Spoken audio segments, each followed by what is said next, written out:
Here is my Security News Roundup for the week ending August 11th, 2023. FBI investigates ransomware attack crippling hospitals across 4 states.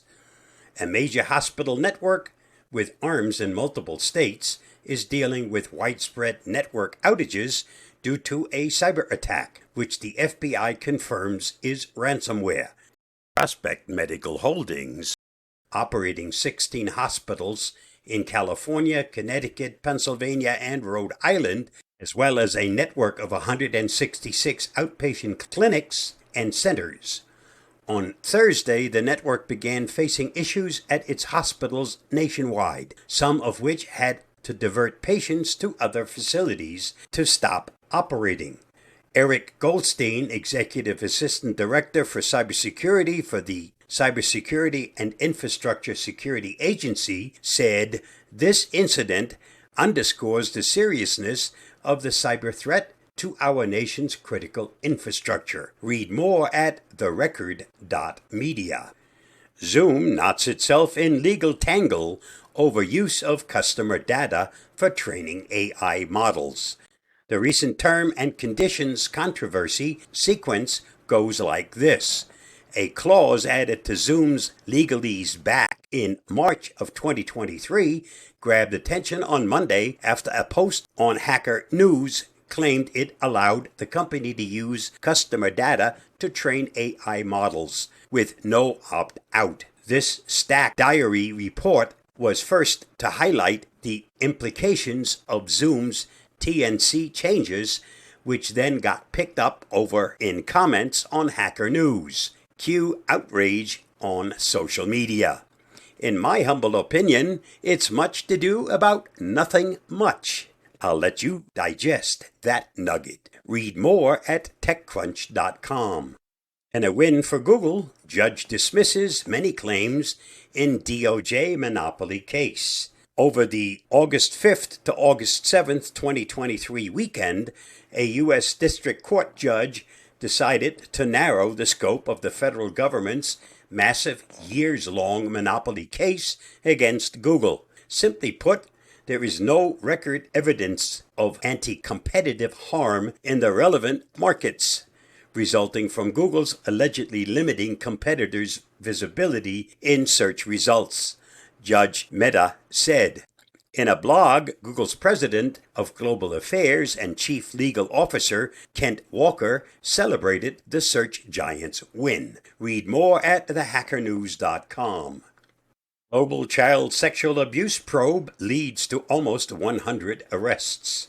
The Australian Federal Police announced Tuesday that at least 13 children were rescued from further harm as a result of a joint operation with the FBI. Dubbed Operation Bacchus, the joint investigation began after the 2 FBI agents investigating the alleged pedophile ring were fatally shot in 2021.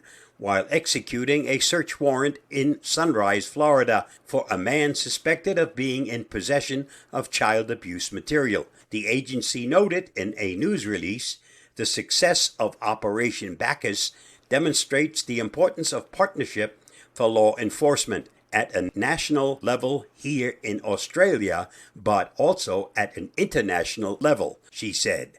Read more at thehackernews.com. New downfall exploit affects several generations of Intel chips. Intel has announced the discovery of a processor vulnerability impacting a number of chips from 2015 onwards. Named Downfall, the flaw was identified by Google researcher Daniel Maghimi. Intel is promptly releasing fixes for these issues, while also offering an option to disable them due to potential performance impacts on specific enterprise users. The company says that most workloads wouldn't see reduced performance, but certain vectorization-heavy tasks might be affected. So if you do a lot of heavy design work, you might see a performance penalty as a result of this fix.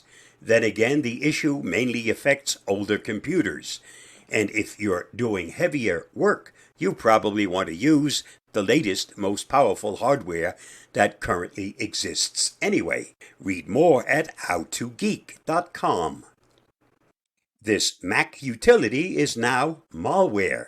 There's an old adage that says the Macs don't get malware.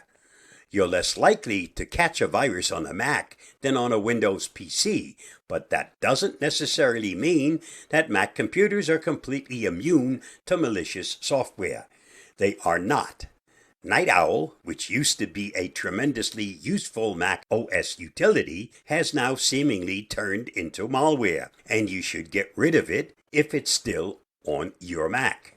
The developers of the app sold it to another company called TPE.FYI LLC, and that company injected some malicious code into the app that basically makes your device part of a botnet for use in market research. This was done without user knowledge or consent.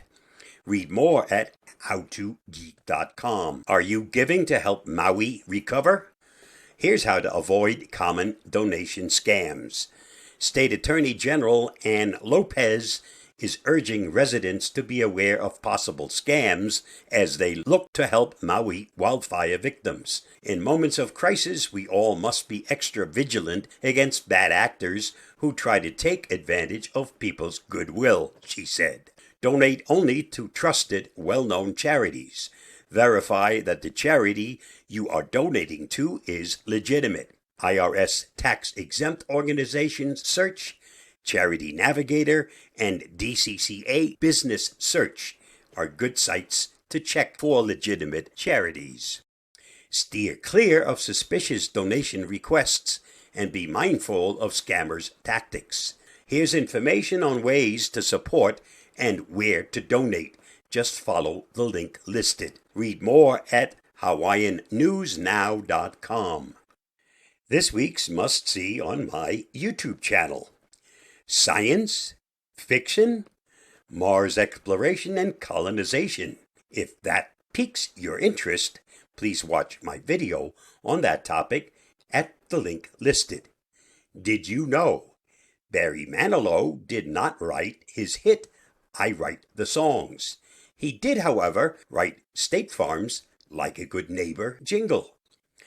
Reed Hastings said he was partially inspired to start Netflix after racking up a $40 late fee on his VHS copy of Apollo 13. Musicians don't retire. They stop when there's no more music in them. Thanks to Louis Armstrong.